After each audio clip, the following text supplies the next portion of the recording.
Alright, been holding off on making a video, number one because life has been crazy busy, but number two because I was really expecting to have FSD version 13 by now, but I wouldn't say it's delayed. Some people have it, but typically I get it within 1 or 2 days of like some of the first people on X, and I think it's been at least 2 weeks. So I think Elon's probably preparing it for rollout around Christmas, and maybe I'll have it next week.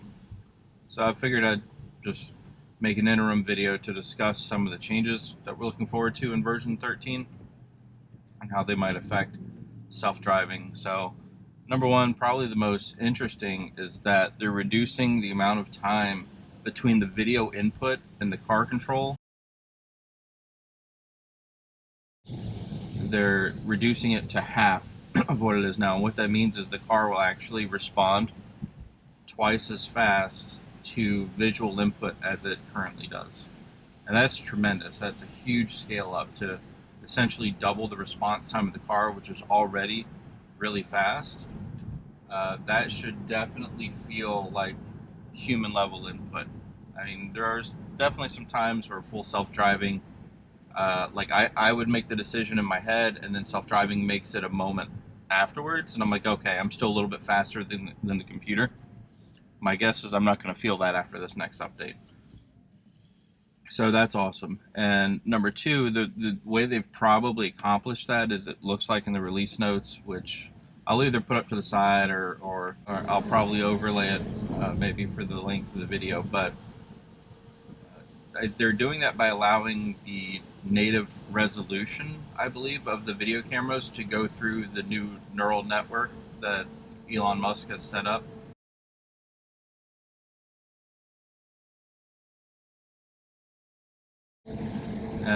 Either before, my guess is before, maybe some of the video is compressed as it goes through the neural network. They have to compress it before they process it. So I'm going to assume that the fact that they can go native full-scale resolution means they're taking out that processing time to compress, which is probably responsible for the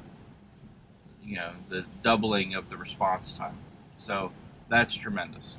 And of course, if you've seen any FSD 13 videos on X right now or on YouTube, the big thing is that it integrates everything about parking and shifting into your drive.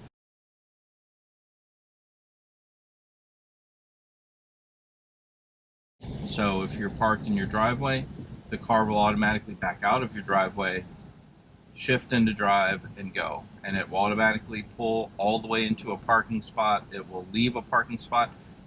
Essentially, you get in the car, you put in a destination, you tap a button, and you don't do anything. Now, it's different than current full self-driving, because at the very least, you have to back out of your parking spot or back out of your driveway. And typically FSD takes over when you're on the road. So that's definitely something I'm looking forward to, because it's just going to integrate everything all in one. And if you also think about the Robotaxi, which has inductive charging.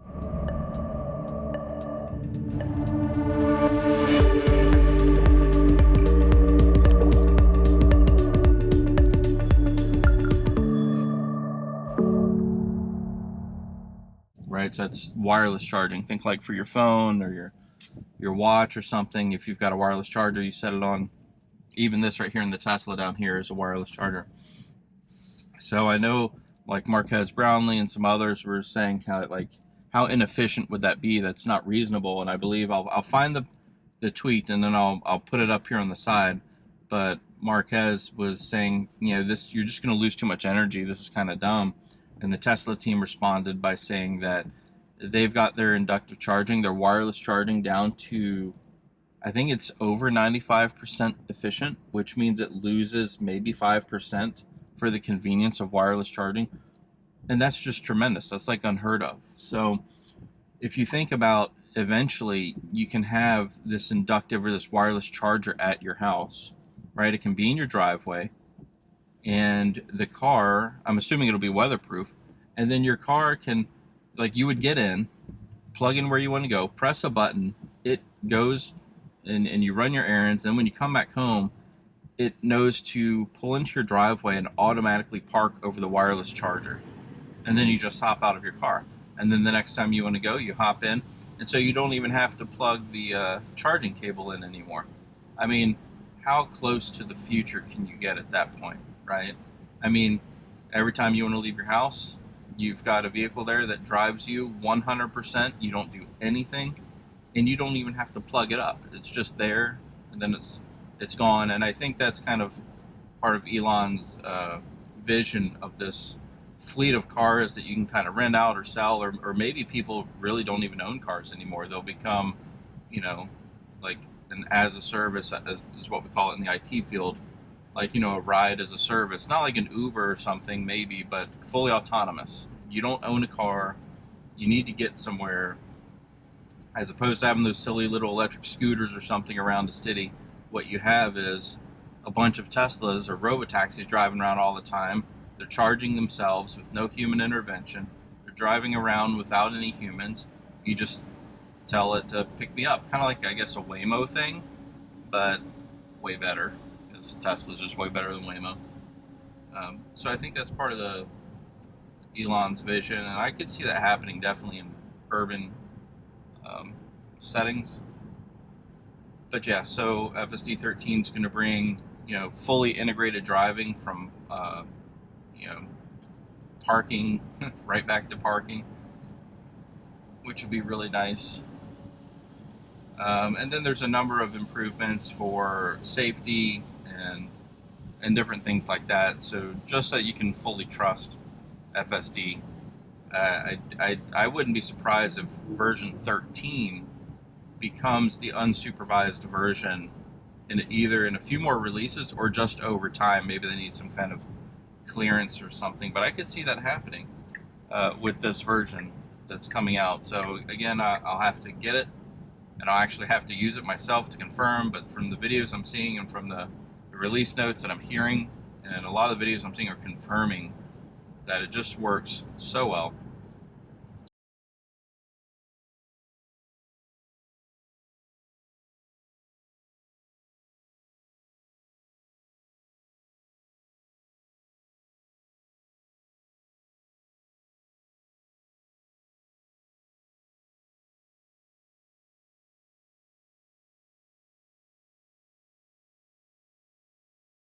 One thing I heard was coming that I haven't seen the release notes yet is hopefully the end of the, I think it's called the NHTSA stop,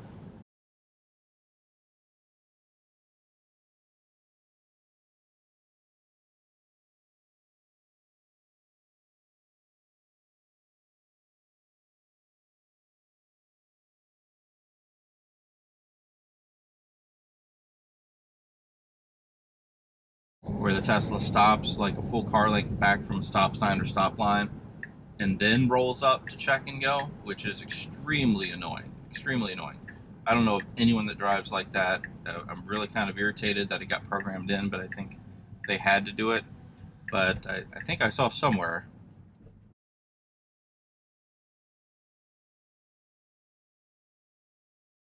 that eventually it could or would get rid of that, which I would love. It's one of the number one things that bothers me about FSD. It's not a bug, it's just something they had to program in, probably because they were required to, at least at the time. So definitely looking forward to that going away, hopefully.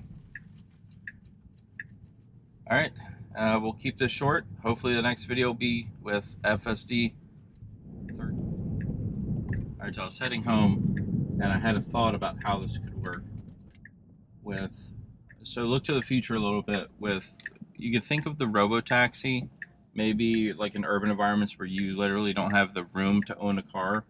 But think about in the suburbs where you do have room to house a car and to own one. So you've got a Model 3 or whatever have you. You've got a wireless charging pad at home. It's almost like feeling like, you know, a rich person that has a permanent chauffeur. Think of it as a car you never have to maintain. It drives itself. It sits at home and waits for you for whenever you want to go. And then think about this. Let's say your car needs service. It's reporting that it needs service. The Tesla could literally drive itself to the repair center and another Tesla, a temporary one, let's say just a rental or a loaner while your car is in the shop, could drive itself to your house, sit on your charger, and just be there and waiting for you. And like, this could all happen even in the middle of the night. You could wake up and your car could report that it's been for service. You have a loaner, still takes you everywhere you need to go. When your car is ready, they instantly they swap on their own with no human intervention. The loaner drives back to the dealership, your car drives itself back to your house, and then just hops on the charger on its own. I mean, what a world we're headed towards. And I bet what I just described could happen within 2 years, right? So, it is a real possibility that, there's a generation already existing that will not have to learn to drive. I've got a 15-year-old right now that's learning to drive. Next up, I've got a 13 and a 12-year-old. It's debatable if at least the 12-year-old will need to learn how to drive, or even the 13-year-old. I wonder if my 15-year-old will be the last child of mine, or represent the last generation that even has to learn how to drive. Now, granted, because the technology's there, not everyone's going to have access or the ability to buy a Tesla. I get that, but what I'm saying is, it could be an option, right? So, if you can afford that car and all of that service is there, then your child may never have to learn how to drive. It's just wild to think about. So I just wanted to add that thought. I was ruminating on how this might work, and then I just thought, well, hey, if the cars can drive themselves anywhere with a passenger, obviously when we get to unsupervised, they can drive without it, just like you can summon your car, and technically there's no one in the car, even though you're keeping an eye on it. And I just could foresee, much like Elon does, the cars driving themselves, whether it's for rideshare to make the owner money, or whether or not it's just for service. It just makes a lot of sense. So keep that in mind when you think about Tesla and these breakthroughs and what they mean. I mean, if I had some spare change right now, I'd definitely be investing in Tesla. Stock has shot up like a rocket lately. But it has sound fundamentals. I mean, this isn't a there's not vaporware here. There's hardware, there's software, there's cutting edge AI, and it just all works so well. So if you've never ridden in a car, a Tesla with full self-driving, you have to. I've got my sister, my brother-in-law coming up this week. When I watch these videos, shout out to Robert and Danielle. But I don't think they've actually ridden in a self-driving car. So, I'm very eager to put them in here and show them how it works. It's so cool. I highly recommend, if you know someone that has it, ask them about it. Go to a dealership and request a test drive, which I might do for a Cybertruck, just because I want to feel that steer-by-wire. It's a tremendous investment opportunity.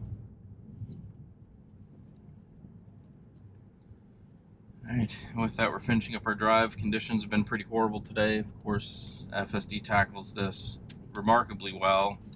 It always gives me this warning that it might be degraded because of poor weather, but I always find it works extremely well, and I know when I get version 13 it'll be even better. The only thing they got to work on is navigation seems to be like, I just wish I could put in my preferences, or give here's my idea of the perfect self-driving car. If I have to supervise it, I would want it to be always listening, and where I could just give it some verbal commands and it would just know. Kind of like the computer in Star Trek, where I think they always tapped their little transponder. They would just tap it and say, computer, do such and such. But I wish it was always listening, and I could just say, go left here, and it would reply in an instant, as long as it was safe. Just so I could have some navigation preferences without truly having to interact with the car besides voice. I think that'll be tremendous. I think that's probably something that will make its way through on our journey to the unsupervised driving. Maybe you can get by without that if it just gets better navigational data and decision making.